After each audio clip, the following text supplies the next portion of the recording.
Now I'm going to make the easy pullover with the cap sleeves, but I'm going to do punch lace. So I have pink here. I have a number 4 worsted weight yarn, and then I have a 224 yarn, I think it is. No, 26 yarn. I have not got my drums to recognize the first row here. So I could do one of two things. I'm going to just knit the first row plain and then start with the punch lace. But if you wanted to start with the punch lace right after doing the ribbon, you could go ahead and you could recognize the, have the drums recognize the card, the first row of the card, by lifting your lid and going across and then coming back. And I really don't have to do that. But because I want to knit one row, I'm just going to go ahead.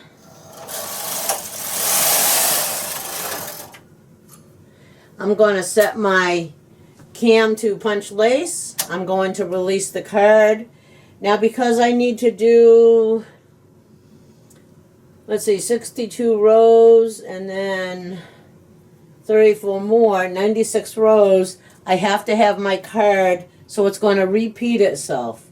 Now normally a card that has 2 rows that are punch the same one, it is good for a tuck stitch or Fair Isle. If this was lace with the standard gauge, it would not work because you cannot do the same needle as an eyelet. But being that this is punch lace, and I do have to thread my second yarn in there,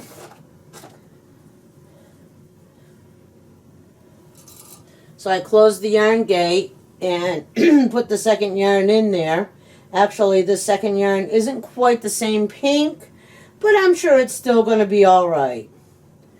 So now I need to, reset my counter here. That was row 1. So I'm going to knit to row 62, mark the ends like I did before, knit 34 more rows and do the boat neck ribbon. And then make the front the same exact thing. And then hang the sides and do the cap sleeve ribbon. But here, let me show you how this is going to work out.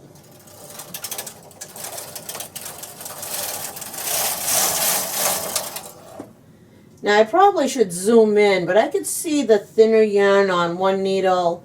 It actually goes, the thinner yarn goes on every needle, but the holes that are punched is just that second yarn.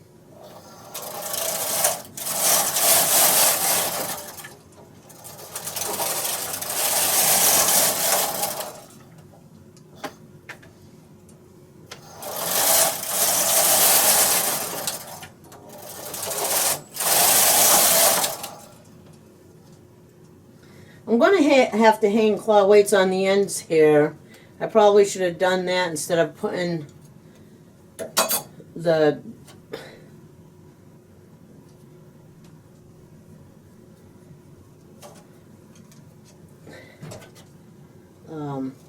cast on comb in the middle on the outside edge.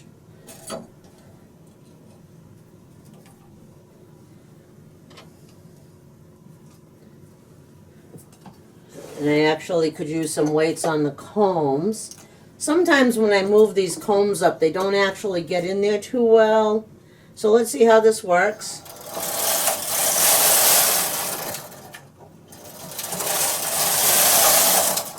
Okay, a lot better.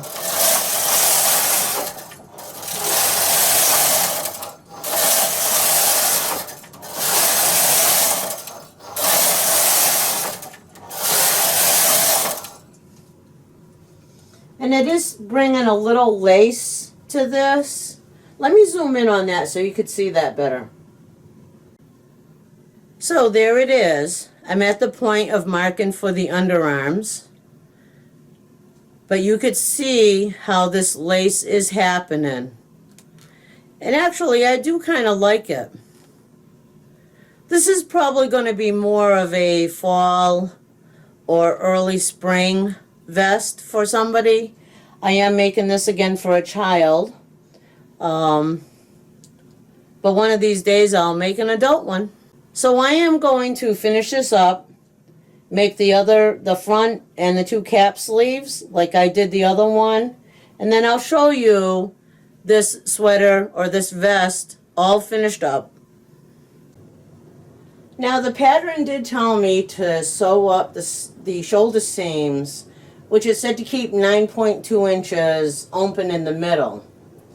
Now, one thing I want to point out is, if you could see the front of this, I could see the design on there, but I like this better. I think I'm going to make this the public side, so I'm going to have to undo that ribbon. But because I did not sew that shoulder seam first, because I was going to show you how to hang the sides, which you just hang one side left of 0, the other side right of 0, to get a butted boat neck, and then of course you're going to sew that. But so 9 inches, 9.2 inches, I have 15.5 inches wide material. So I have just over 6 inches to work this. So when I measure from the side, I get 3 inches right here on the purl. So what I did was I went right there to the knit stitch, and then I counted 1, 2, 3, 4, 5, and I did the same on the other side. So now I am going to sew. Well, I want to put right sides together.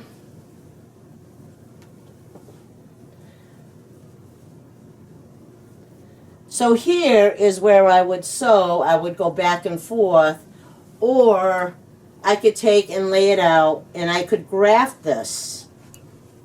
Now if I already knew beforehand what it was going to be, I would not have bound off on the end here. I would have worked off on waste yarn, but I would have had it bound off in the center there anyways.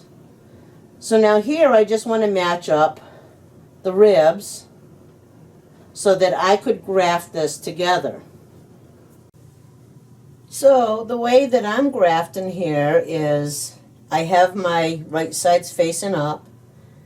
I'm going to go down into one stitch there on the other side here, and then I'm going to come up the next stitch. Then I go over to this side and I go down where the yarn came up. It actually came up here, but I'm just going to go down into the first stitch, come up in the second stitch. I go back over to the other side. I go down where the last stitch came out. I come up in the next stitch. Now as I look, here's that knit stitch. So when I go down here and come up, there's that knit stitch right there, so it's lining up. So I'm going to do that down to my marker, and hopefully I have enough yarn here. I did try a run-in stitch sewing and it didn't really look right. And then I grafted this other side and it looks a lot better. This one here didn't line up too well, but I'm not going to worry about it. And then lastly, I just go down through this side here, pull it back. Now I'm not sure if I have enough here that I could weave in and out. I may have to make a little knot on this one, but that's all right because it's going to be small. It's not going to be seen.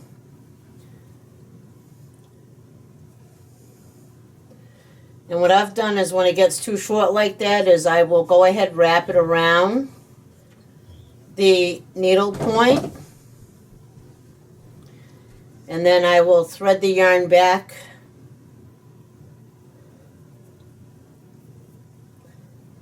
through the needle eyelet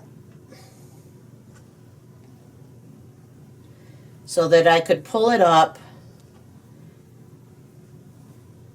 and pull that knot nice and tight. I'll take my crochet hook or latch tool and bring that in through here on the back, or actually the inside. So now I take the wrong side of the work, and from the seam here I'm just going to take 2 stitches And because this is the left side, I'm going to put it on the left side of 0. I'm taking 2 threads of the stitch on the side is what I meant. Then, oh, this is, okay, this must be it here. That's where I last had the stitch in there. I may be able to get that over there. I'm going to keep this up, or I should just put another marker in there.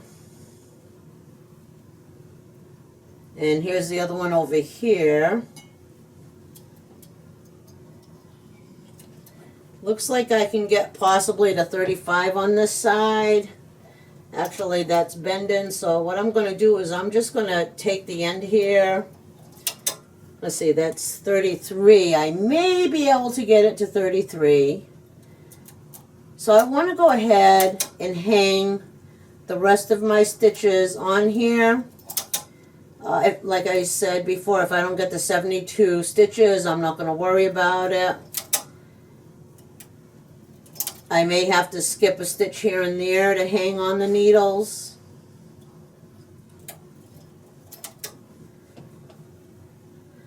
Knit up. Let's see. This one here has me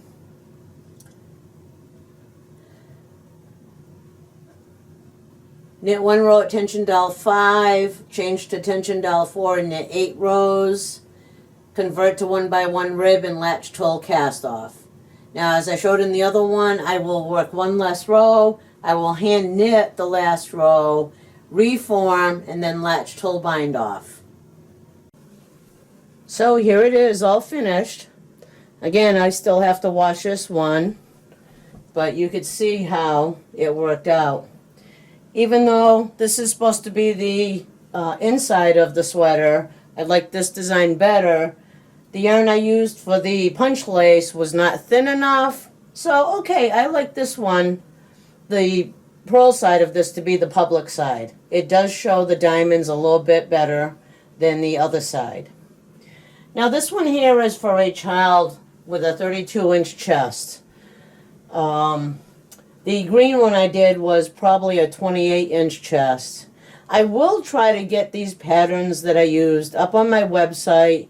Just keep an eye on the description of the videos, and I will put a URL in there for you to click on to go get the text.